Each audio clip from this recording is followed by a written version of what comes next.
আসসালামু আলাইকুম। তো অনেকে আমার কাছে জানতে চান যে প্রতি স্কোয়ার পিস ছাদ ঢালাই করলে আপনার কত কেজি রডের প্রয়োজন হয়। তো এখানে আমাদের এই ছাদটা দেখতে পাচ্ছেন, এটা টোটাল দৈর্ঘ্য হচ্ছে আপনার কলম টু কলম 60 ফিট এবং কলমের বাহিরে ছাদের কারিজ সহ আমাদের এটা 63 ফিট এবং এটা টোটাল প্রস্থ রয়েছে আপনার 40 ফিট। তো এখানে টোটাল আমাদের 2520 স্কোয়ার ফিট এই ছাদটা। তো এখানে রডের কিন্তু হিসাবটা অনেক সময় ছাদের ফাউন্ডেশন এবং রুমের দৈর্ঘ্য প্রস্থ, রুম যদি বড় ছোটো হয় সেক্ষেত্রে আপনার পার্থক্য হয়ে থাকে। তো এটা কীরকম পার্থক্য হয়ে থাকে আমি আপনাদেরকে সরাসরি আপনাদেরকে হিসাবটা বোঝাই। তো এখানে আপনি যেরকমটা দেখতে পাচ্ছেন, আমাদের এখানে একটা কলম থেকে আরেকটা কলমের দূরত্ব হলো আপনার 19 ফিট আর ওইদিকে আছে আপনার 14 ফিট। তো এখানে প্রতি স্কোয়ার ফিট ছাদের জন্য যে 10 মিলি যে রডটা, এই 10 মিলি রডটা কিন্তু আমাদের এখানে 2520 স্কোয়ার ফিট ছাদটার মাধ্যমে টোটাল 3150 কেজি রডের প্রয়োজন হয়েছে।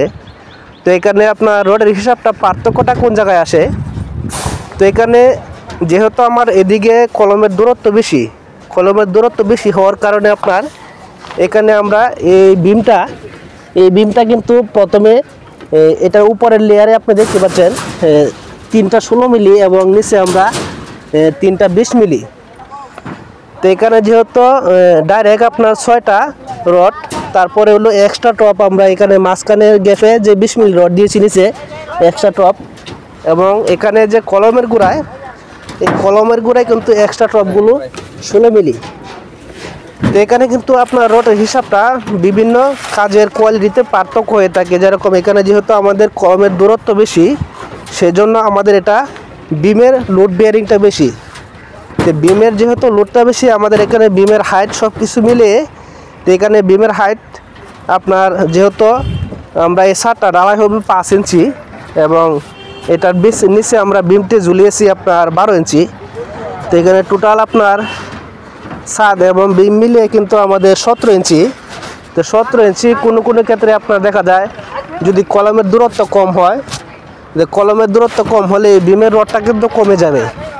তো এখানে বিমের রডটা যদি কমে যায় সেই ক্ষেত্রে আপনার এই ছাদের রডটাও কিন্তু টোটালি কমে যাবে।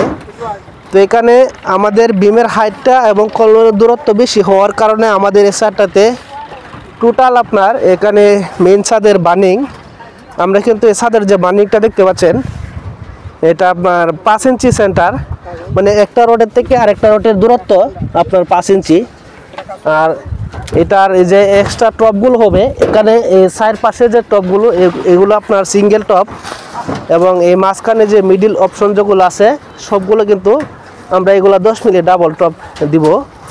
তো সেই জন্য আমাদের 10 মিলি রডের টোটালি প্রয়োজন হয়েছে আপনার শুধু ছাদের যে বার্নিংটা, এই ছাদের বার্নিংটার জন্য 3150 কেজি।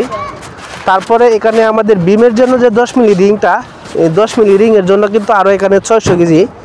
তারপরে আপনার বিমে 20 মিলি এবং 16 মিলি সব কিছু মিলিয়ে আমাদের এই ছাদটাতে টোটাল 5800 কেজি রডের প্রয়োজন হয়েছে।